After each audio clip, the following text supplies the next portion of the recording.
Let me begin by asking you a few questions this morning. Which seems healthier? A couple that comes to church for the first time, they are greeted by nobody, they are told that they are sitting in somebody's row, and so they move, and they're made to feel invisible.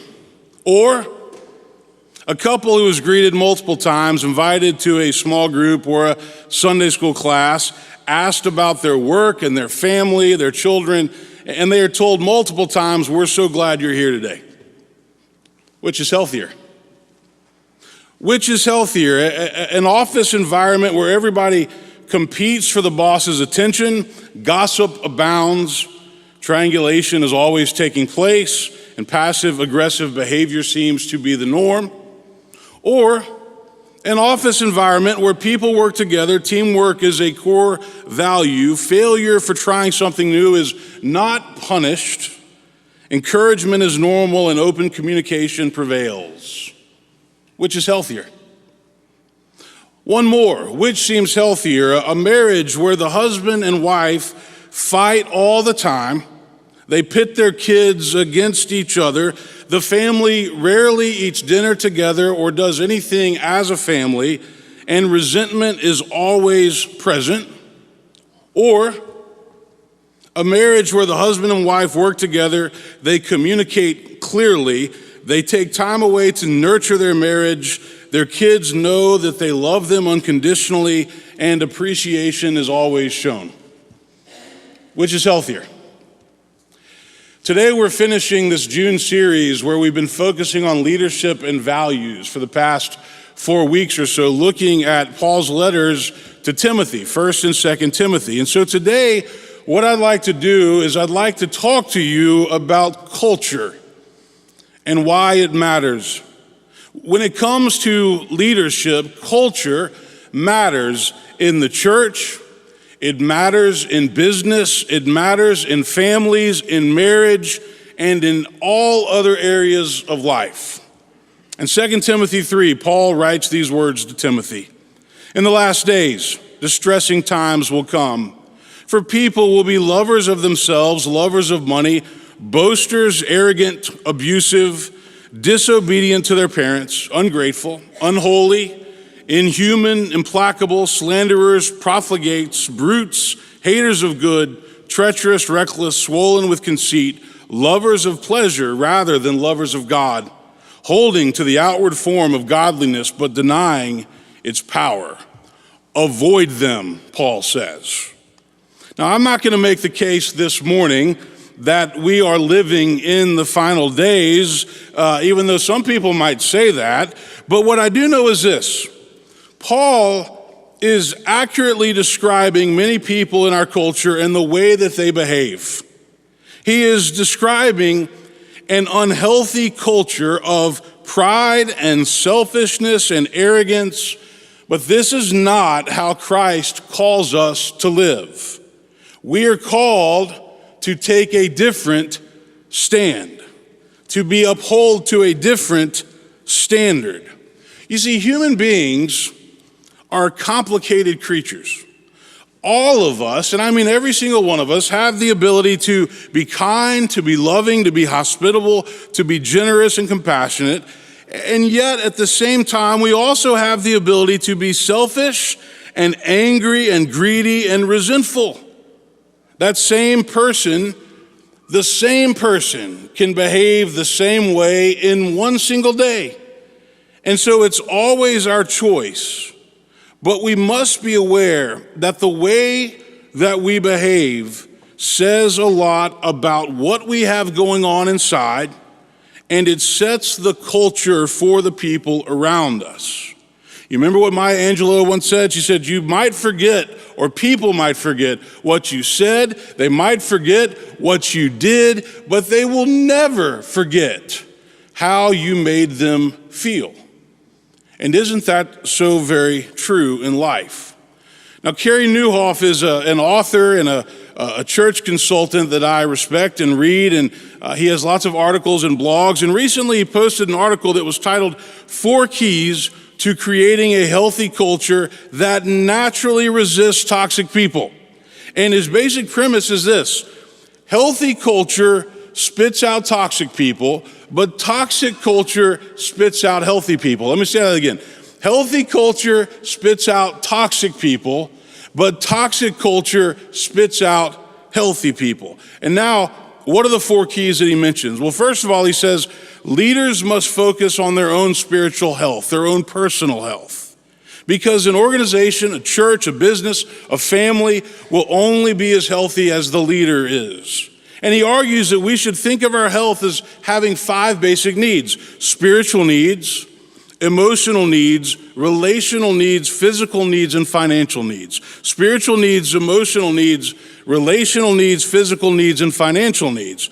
Now, all of these matter, and we cannot neglect any of them, but guess what? They're all related to each other.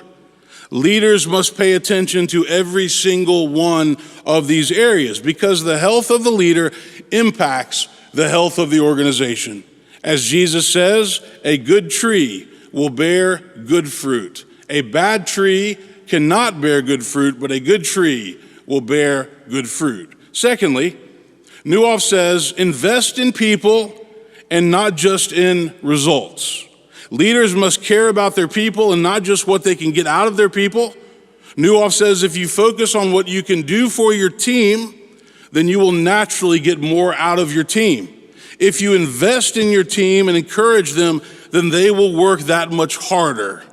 Third, he says get rid of the us-them thinking and replace it with the we thinking.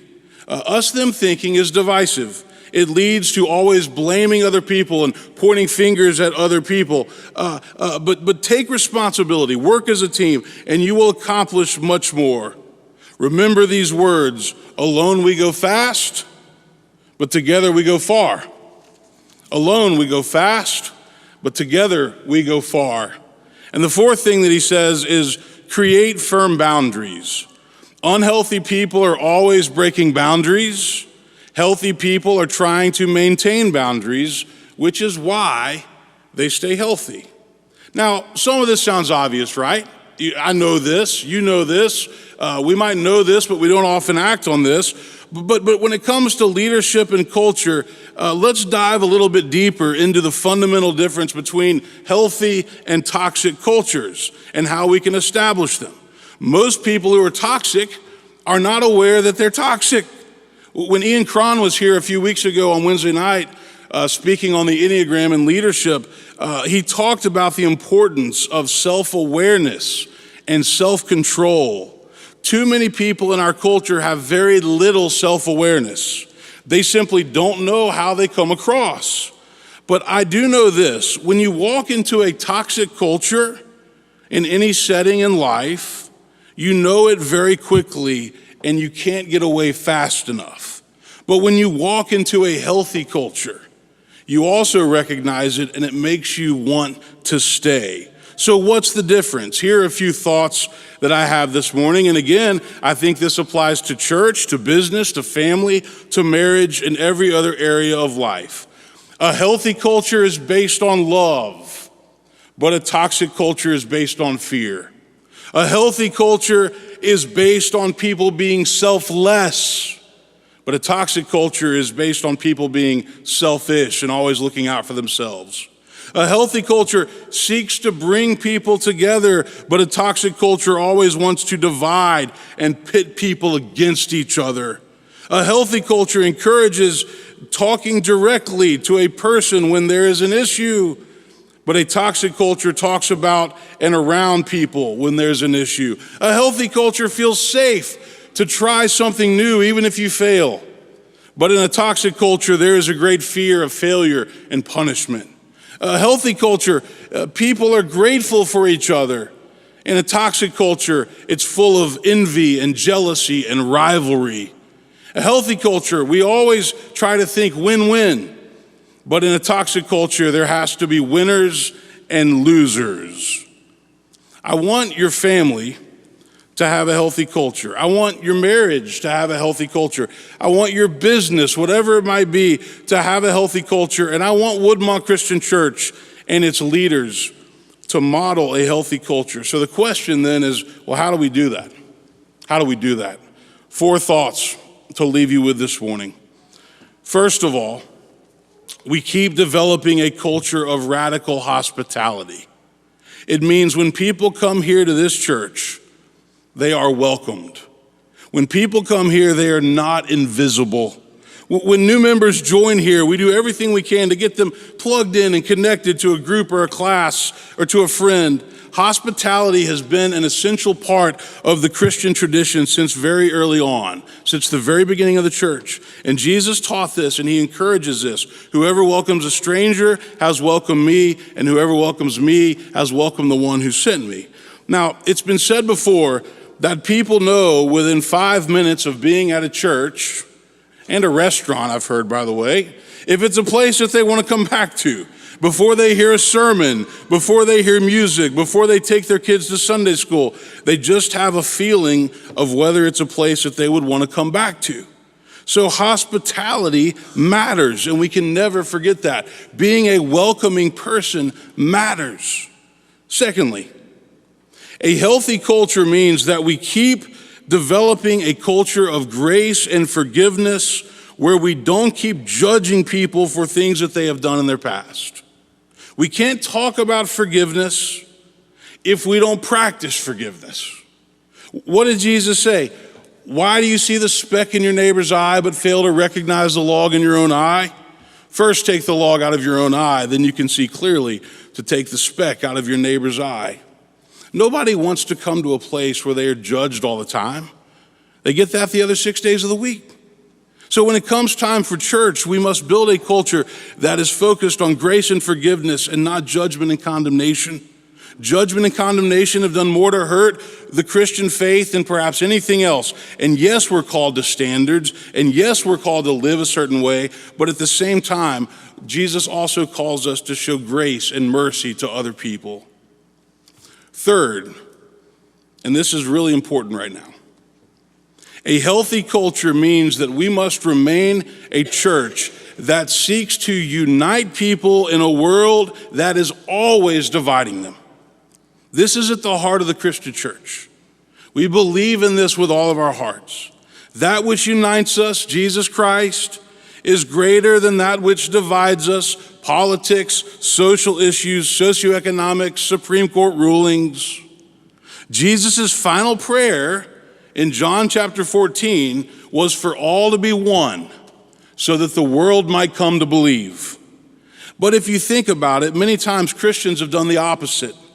We've fought over issues. We've fought over doctrine, over worship styles. We've fought over the role of women in the church and leadership and lots of other things. That's not what Jesus prayed for in Gethsemane. He prayed for unity, that all would be one. The polarization of our culture, made evident again this week, is a threat to Christianity. And if you don't believe me, look around. Look at the denominations that continue to split. Look at all the things the pandemic has done. I don't know whether you are happy about Friday or you are angry about Friday. But if you look around, our world is always trying to divide people. And so what we have to do as a church, I believe, is try to bring people together and never assume that everybody sees the world the same way that you do. We don't need more extremes. We need more unity. We need more dialogue. And Woodmont's always been committed to that, to remember that every other person is made in the image of God, and we must treat them that way. We must reject the dehumanization and the belittling of other people like we find in our culture, because that is not the way that Christians should behave. Finally, in order to create a healthy culture at Woodmont, we must remember that at the end of the day, it's changed lives that we are after. Changed lives is how we measure if the mission of the church is working. That's what we're in the business of doing, changing lives. And when you have a healthy culture, when you build a healthy culture, then lives are being changed and transformed all the time. So to those who are being installed later this morning, to those who are currently serving in leadership positions, I would say it's up to all of you, all of us, to build the kind of culture that we want to have here at Woodmont, and to make sure that what we are doing is providing a hopeful and healing agent to a world that often feels very, very broken. Amen.